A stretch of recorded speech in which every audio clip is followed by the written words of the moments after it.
A lion, the undisputed king of the forest, lay in a deep slumber, his majestic head resting heavily on his paws. Suddenly, a tiny, terrified mouse, having lost her way, scurried across the lion's nose. Roused from his nap, the lion roared in fury, his enormous paw pinning the fragile creature to the ground. "Please spare me," the mouse begged, trembling. "Just let me go, and someday, I promise I will repay your kindness." The lion was utterly amused. The thought of this minuscule creature ever assisting the mighty king of the jungle was preposterous. Finding her plea rather comical, the lion, in a show of arrogant magnanimity, finally let the mouse go.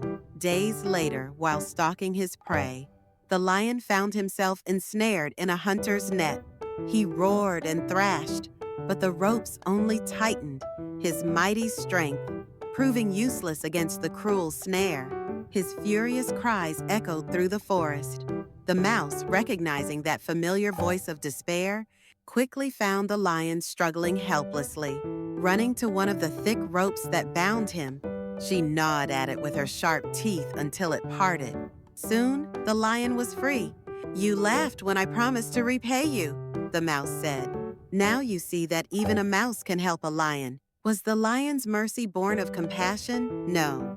It was a byproduct of his colossal arrogance, a patronizing dismissal that believed, "What harm could you possibly do to me? Or for me?" We often act like that lion.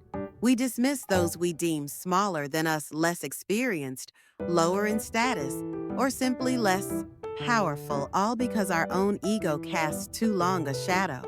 But remember this, the net that traps you is often too intricate for your brute strength to unravel.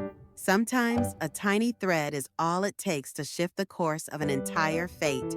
The mouse you contemptuously ignored might be the only one with the precise tools to cut the very ropes that bind you in your most desperate hour. There is no such thing as an insignificant being in this world.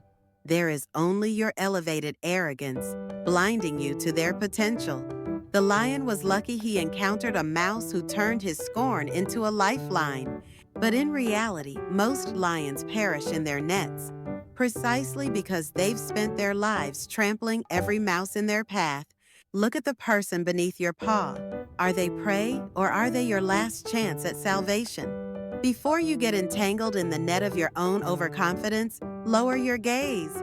The tiny connection you dismissed today might be the only tooth sharp enough to cut the thickest rope choking you tomorrow. The truth is often a bitter pill, but it's the only thing that cures a sleeping soul. Most people will turn away from these stories to find a comfortable lie. But if you're still here, it means you're ready to face the uncomfortable truth. Don't let your spirit fall back asleep. Like and subscribe to keep building your ladder and stay wiseful. Stay wiseful. Stop the sabotage.